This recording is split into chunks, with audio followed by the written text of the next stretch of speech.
বর্তমান বিশ্বে প্রতিরক্ষা বা ডিফেন্স সেক্টরে তুরস্ক এক অপ্রতিরোধ্য পাওয়ার হাউসে পরিণত হয়েছে। নিজেদের তৈরি অত্যাধুনিক ড্রোন আর সমরাস্ত্র দিয়ে তারা প্রতিনিয়ত গোটা বিশ্বকে তাক লাগিয়ে দিচ্ছে। সম্প্রতি ইস্তাম্বুলে অনুষ্ঠিত হয়ে গেল তুরস্কের বিশাল সামরিক প্রদর্শনী সাহা এক্সপো 2026। বিশ্বের বিভিন্ন দেশের সাথে তুরস্ক একের পর এক সব চোখ ধাঁধানো মেগা ডিল সাইন করেছে। এর মধ্যেই তুরস্ক আর নাইজেরিয়ার মধ্যে একটা বিশাল ড্রোনের চুক্তি হয়েছে, যা শুনলে আপনারা সবাই রীতিমতো অবাক হবেন। তুরস্ক এবং নাইজেরিয়ার মধ্যে 1,00,000 ড্রোনের একটি চুক্তি হয়েছে। হ্যাঁ, ঠিকই শুনেছেন, 1,00,000। তো আজকের ভিডিওতে আমরা আলোচনা করব তুরস্ক কি আসলেই নাইজেরিয়াকে 1,00,000 ড্রোন সরবরাহ করতে যাচ্ছে কিনা, এবং সরবরাহ করলেও কি ধরনের ড্রোন সরবরাহ করতে যাচ্ছে তুরস্ক নাইজেরিয়াকে। এর সবকিছু বিস্তারিত আলোচনা করব আজকের ভিডিওতে। আসসালামু আলাইকুম ওয়া রাহমাতুল্লাহি ওয়া বারাকাতুহু। সাহা এক্সপো 2026-এ তুরস্কের স্বনামধন্য ড্রোন নির্মাতা প্রতিষ্ঠান ডাসাল এভিয়েশন টেকনোলজি এবং নাইজেরিয়ার ইনভেস্টমেন্ট ফার্ম নিগাস ইন্টারন্যাশনাল ইনভেস্টমেন্ট লিমিটেড এর মধ্যে বিশাল একটি চুক্তি সাইন হয়েছে।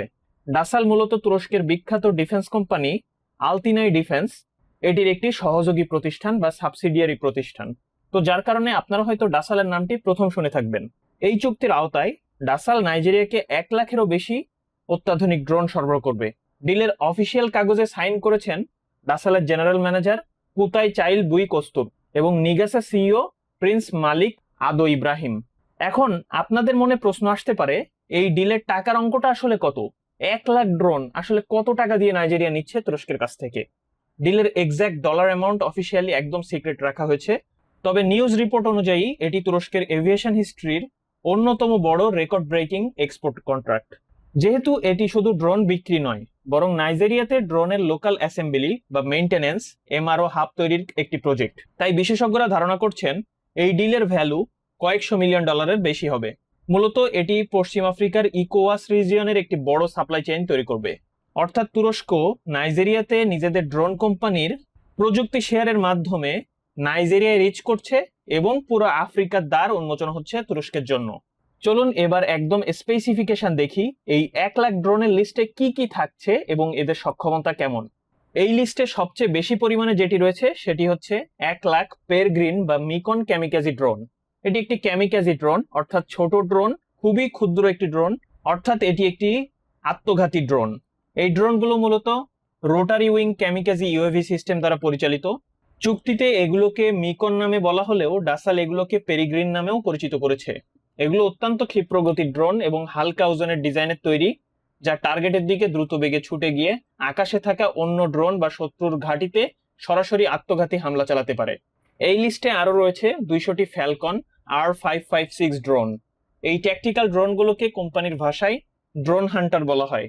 এতে ইন্টিগ্রেটেড নেট গান, বিশেষ জাল ছোড়ার ব্যবস্থা রয়েছে, যা দিয়ে আকাশে উড়ন্ত শত্রুর ড্রোনকে জ্যান্ত বন্দী করা যায়। পাশাপাশি এগুলোতে রাইফেল ইন্টিগ্রেট করার সুবিধাও রয়েছে। অটোনোমাস বা সেমি অটোনোমাস ওড়ার জন্য এতে রিডান্ডেন্ট ফ্লাইট কন্ট্রোল সিস্টেম ব্যবহার করা হয়েছে। অর্থাৎ এই ড্রোনটি আপনি একটু ভিজুয়ালাইজ করুন। এটি একটি ড্রোন সিস্টেম যেটিতে একটি গান বসানো থাকবে। এই ড্রোন সিস্টেমগুলি সাধারণত পুলিশ ফোর্স বা ইন্টারনাল ফোর্স গুলো ব্যবহার করে থাকে।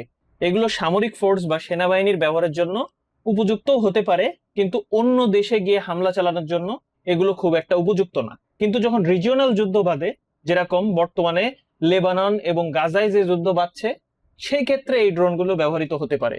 যখন কোনো ফোর্স আপনার দেশে পদাতিক বাহিনী দ্বারা আঘাত করে, যেমন ইসরায়েলি ফোর্স লেবাননে এবং গাজায় পদাতিক ফোর্স দ্বারা আঘাত করছে অথবা তাদের ট্যাঙ্ক পাঠাচ্ছে, সেই ক্ষেত্রে এই ড্রোনগুলি কাজে লাগতে পারে। কিন্তু আরেকটি দেশের এয়ার ডিফেন্স ভেদ করে আরেকটি দেশে গিয়ে হামলা চালানোর ক্ষেত্রে এই ড্রোনগুলো উপযুক্ত নয়।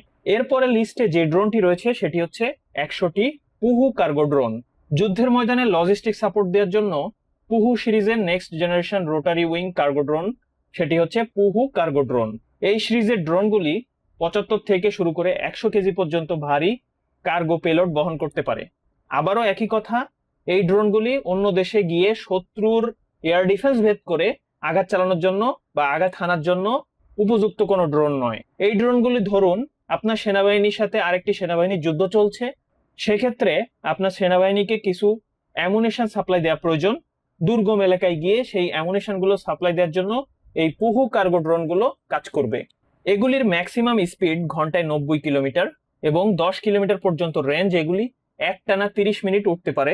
এই সিরিজের ড্রোনগুলি সবচেয়ে চমকপ্রদ ব্যাপার হলো এগুলো নিচে ল্যান্ড না করেই অটোমেটিক হুক ইউনিটের মাধ্যমে বাতাসে থাকা অবস্থাতেই কার্গো ড্রপ করে দিয়ে আসতে পারে। এগুলি ইলেকট্রনিক ওয়ারফেয়ার বা জ্যামিং প্রতিরোধী এবং দিন রাতে সমানভাবে অপারেশন চালাতে পারে। তো ধারণা করুন আপনার সেনাবাহিনী আরেকটি সেনাবাহিনীর সাথে যুদ্ধ করছে, তখন তারা জ্যামিং সিস্টেম ব্যবহার করতে পারে। তো জ্যামিং সিস্টেমের বিপরীতে এই ড্রোনগুলি প্রতিরোধী এবং আপনার সেনাবাহিনীকে সঠিকভাবে সঠিক সময়ে এই কার্গো পৌঁছে দিতে সক্ষম তারা। তো আপনারা বুঝতেই পারলেন ঘটনাটা কি, কি ধরনের ড্রোন বা কোন কোন ড্রোনগুলি তুরস্ক নাইজেরিয়াকে সাপ্লাই দিচ্ছে বা নাইজেরিয়াতে তুরস্ক এই ড্রোনগুলি অ্যাসেম্বল করবে বা তৈরি করবে।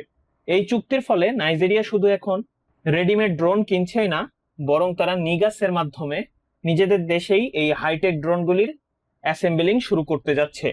এতে করে পুরো পশ্চিম আফ্রিকায় নাইজেরিয়ান মিলিটারির শক্তি বহুগুণে বেড়ে যাবে। শুধু তাই নয়, নাইজেরিয়া এখান থেকে বিভিন্ন দেশকে এই ড্রোনগুলি সেল করতে পারবে এবং তারা কার্গো সাপ্লাই দিতে পারবে। বিভিন্ন দেশের সাথে যুদ্ধ বাঁধলে কার্গো সাপ্লাই থেকে শুরু করে এর আগে যে মিকন ড্রোনের কথাটি বললাম বা ফ্যালকন ড্রোনের কথা বললাম, এই ড্রোনগুলির মাধ্যমে আত্মঘাতী হামলা চালাতেও পারবে। তো আপনাদের কি মনে হয় এই 1 লাখ ড্রোন কি তুরস্ক নাইজেরিয়াকে খুব কম সময়ে সাপ্লাই দিতে পারবে? তুরস্ক এবং নাইজেরিয়ার ভিতরে এই চুক্তিকে আপনারা কিভাবে দেখেন এবং আফ্রিকাতে তুরস্কের নতুন দ্বার উন্মোচিত হতে যাচ্ছে কিনা আপনাদের মতামত জানাতে পারেন আমাদের কমেন্টে। আজকে এখানেই বিদায় নিচ্ছি। আরো এই ধরনের ডিফেন্স ও জিওপলিটিক্স রিলেটেড ভিডিও পেতে ডিফেন্স ডাইনামিক্সের সাথেই থাকুন। ডিফেন্স ডাইনামিক্স সত্য প্রচারে কুণ্ঠিত বোধ করে না। ভালো থাকুন, সুস্থ থাকুন। আসসালামু আলাইকুম ওয়া রাহমাতুল্লাহি ওয়া বারাকাতুহু।